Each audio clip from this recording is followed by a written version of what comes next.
A heartwarming video has emerged of a U.S. Navy ship playing the Italian national anthem in an act of solidarity with the European country hardest hit by the coronavirus.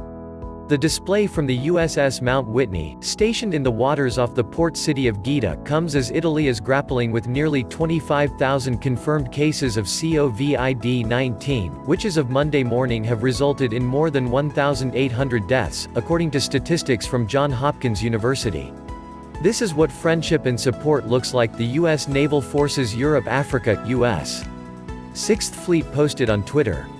Viva l'Italia! Across Europe, an increasing number of countries have been shutting down borders, restaurants and public gatherings in hopes of limiting the spread of the coronavirus.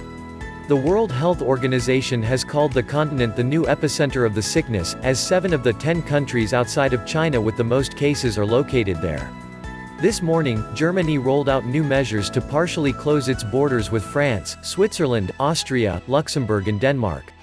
Interior Minister Horst Seehofer announced that people who commute across the border to work will still be able to cross, as will goods, but those without a valid reason to travel will no longer be allowed to enter and leave Germany.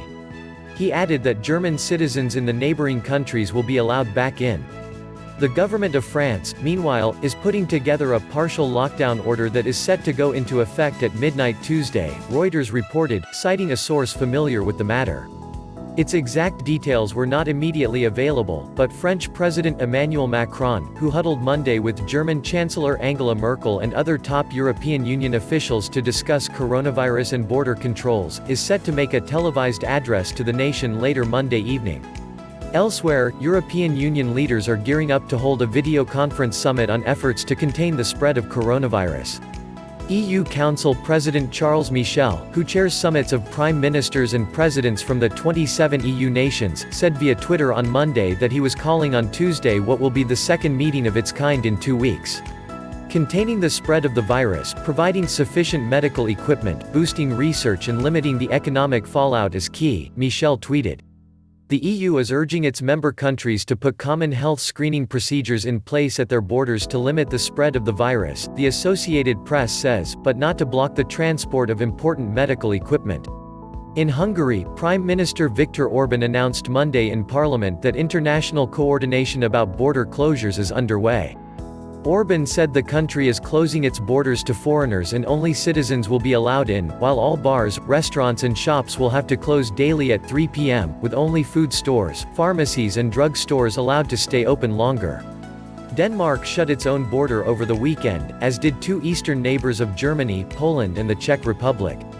Kosovo, which has 13 COVID-19 cases, has closed all its borders and suspended flights from its only international airport. The government has closed all schools, cafes, restaurants, and gyms and banned mass gatherings. Turkey also is closing bars and nightclubs to prevent the spread of the coronavirus. And in the Czech Republic, which has 298 COVID-19 cases, the government has banned traveling across the country, starting Monday. Greece is imposing a compulsory 14-day quarantine on anyone entering the country and extending shop closures to fight the spread of the coronavirus.